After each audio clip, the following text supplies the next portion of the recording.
Meu processo criativo tem entrado nesses entremeios da apresentação, né? Quando começou os saraus e os slams, eu ainda escrevia muito para participar, para competir. Então, sempre nessa pegada de ouvir muito todas as poesias, ouvir muito todas as pessoas, a gente vai se elevando, né, para aquilo que é importante. E eu acho que essas costuras, né, entre os poetas e as poetas que participam foram muito fundamentais e cruciais assim no meu processo de criação, e ouvindo e as leituras que vão me aparecendo. As primeiras poesias que eu escrevi, a, a fonte que eu usava, né, para ver um formato de falar, de pensar, né, a forma da poesia, eu vi as poesias, os videozinhos curtos da Mariana Félix. E aí eu ficava, gente, que poesia linda. E eu queria muito escrever naquele estilo dela. Por mais que a minha hoje não pareça tanto com o estilo dela, foi o primeiro que me fez tomar base, né? E pensar no jeito de falar e como finalizar cada frase. E ela foi muito boa para mim naqueles momentos, esses primeiros vídeos. Depois eu fui para Elisa Lucinda, que por mais que não esteja no mundo dos slams, ela sempre escreveu poesia e sempre esteve junto à temática racial nas suas poesias. E aí eu achei que ela seria uma inspiração ideal para mim, porque ela tá nessa linha, né, de escrita sobre a temática racial. E depois eu também sempre gostei da Maya Angelou, que é uma poesia que me envolve e que me dá força para continuar e escrever. As poesias da Maya Angelou é a poesia que eu leio e falo, tenho que levantar e tenho que continuar lutando, né? Se eu fosse falar de pessoas que me inspiram, com certeza eu citaria os meus autores. Meus autores favoritos, eu gosto muito de literatura, amo os livros, acho que eles são ótimos companheiros aí dessa jornada da vida. Mas hoje, para citar pessoas que mais me inspiram, eu citaria meus poetas reais, né? Meus poetas patrocinenses aí.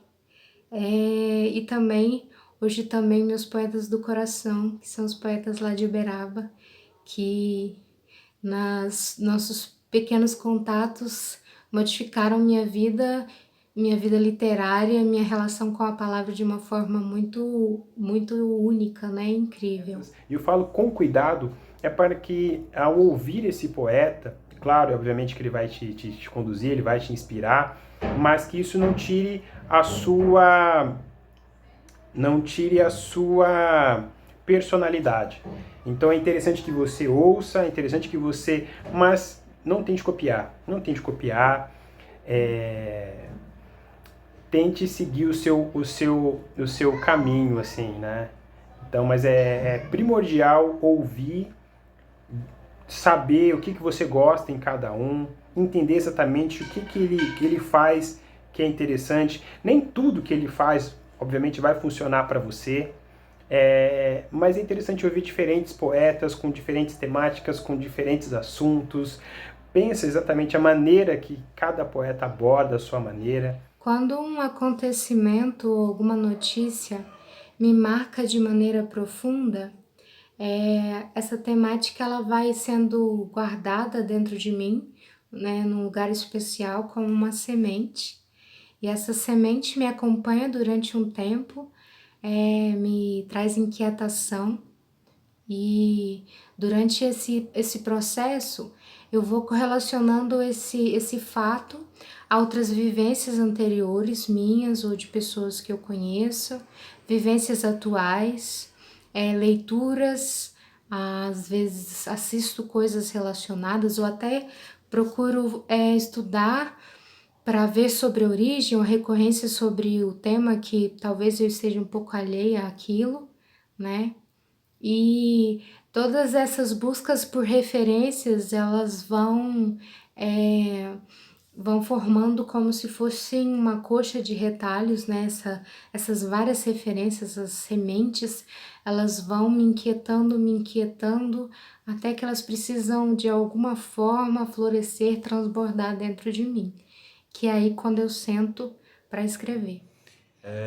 Mas desde o princípio, os primeiros poemas que eu escrevi para os saraus, eles tinham muito de um conteúdo das vivências possíveis.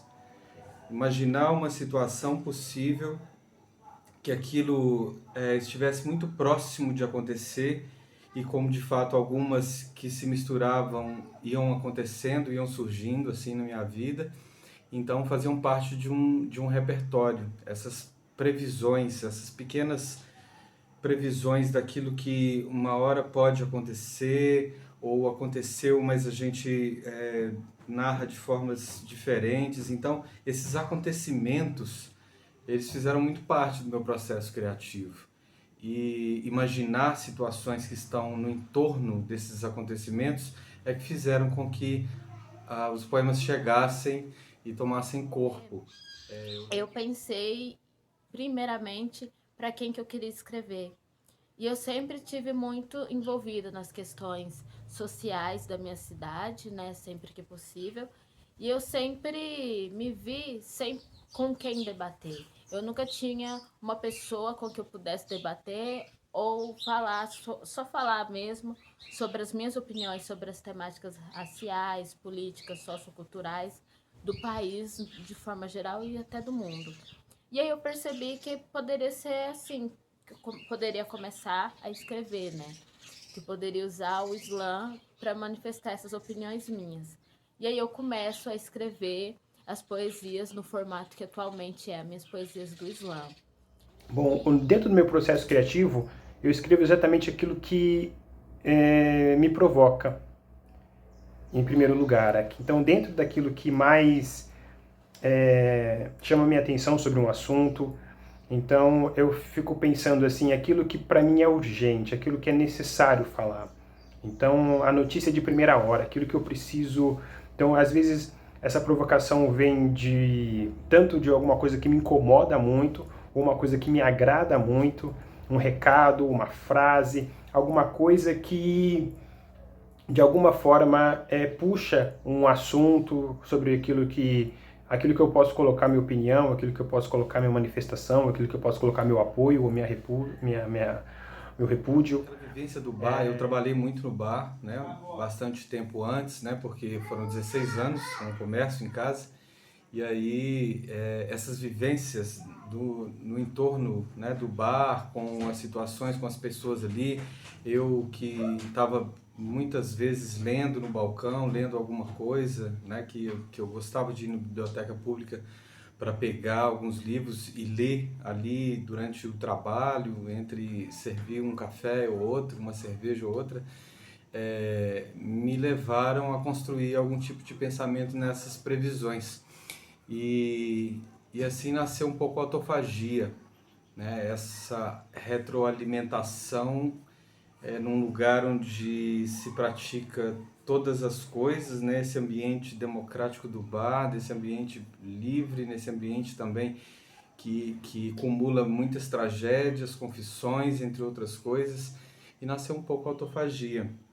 O autófago aqui sou eu, que dessa terra tem de comer aço, produzir comida, defecar, de ir, andar sem passo, correr sem medida, pedir sem vergonha, se esfolar sem medo.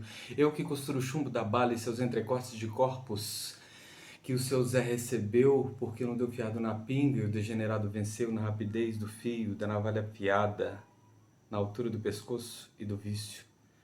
Então, essa possibilidade de o meu pai ter sido alvejado por não ter dado uma pinga enfiado, me fez levar a essa possibilidade. Foram momentos críticos, né, dessa situação onde que vício alimenta o vício. Por aí. Então, E são gatilhos. Eu acho que é interessante para quem está querendo escrever, quem está pensando em poesia, é sempre encontrar esses gatilhos e falar sobre o tema, achar uma forma de dizer. Às vezes, o discurso é amplo, né? São muitas coisas para falar, não dá para você entrar em vários detalhes.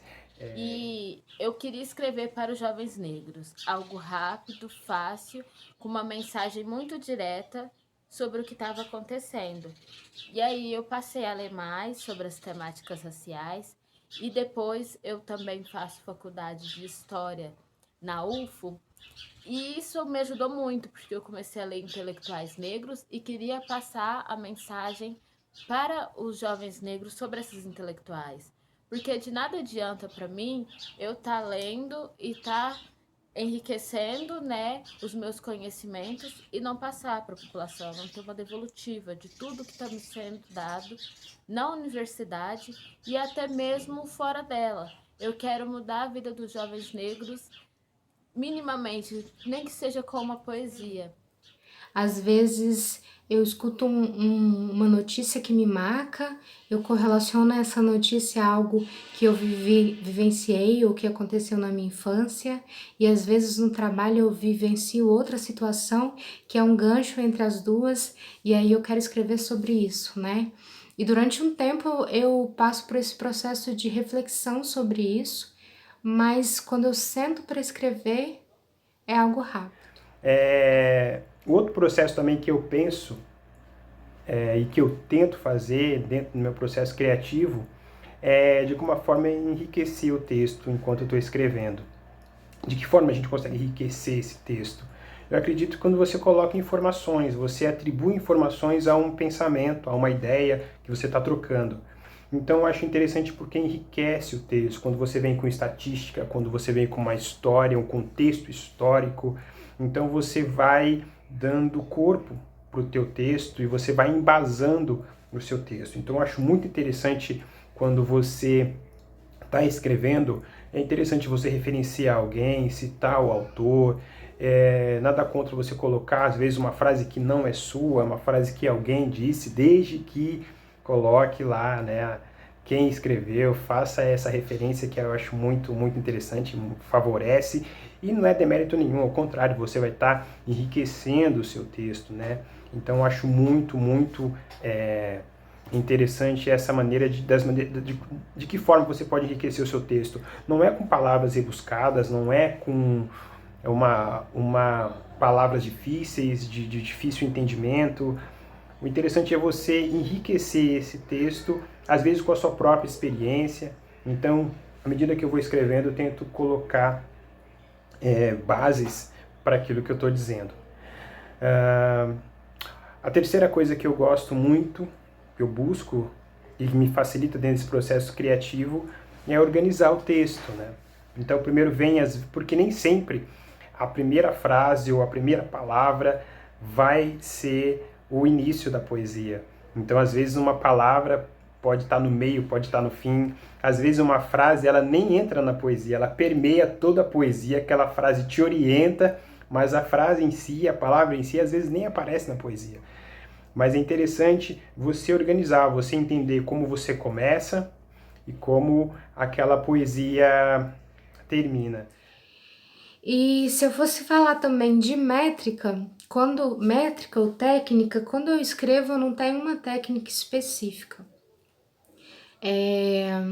Eu acredito no poder da leitura e eu acredito que quando a gente lê, a gente tem um vocabulário melhor, um domínio, né, sobre a escrita, sobre a forma de organizar as palavras melhor, mas não creio, não tenho uma técnica assim específica. Por mais que eu veja que os meus textos eles tenham um padrão, mas eu não consigo visualizar isso como uma técnica.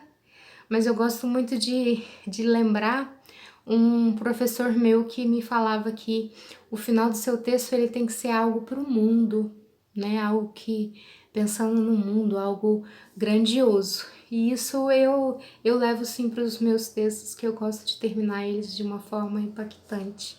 E é assim, eu não tenho exatamente uma métrica, tipo, ai, as minhas poesias sempre rimam a primeira com a terceira e a segunda com a quinta. Não, eu nunca fiz essa linha das rimas, as minhas poesias são muito fluídas, é como se eu estivesse batendo um papo e explicando uma ideia que eu tive. E aí as minhas inspirações são de tudo. Ai, um jovem negro foi assassinado e como a sociedade reagiu com isso?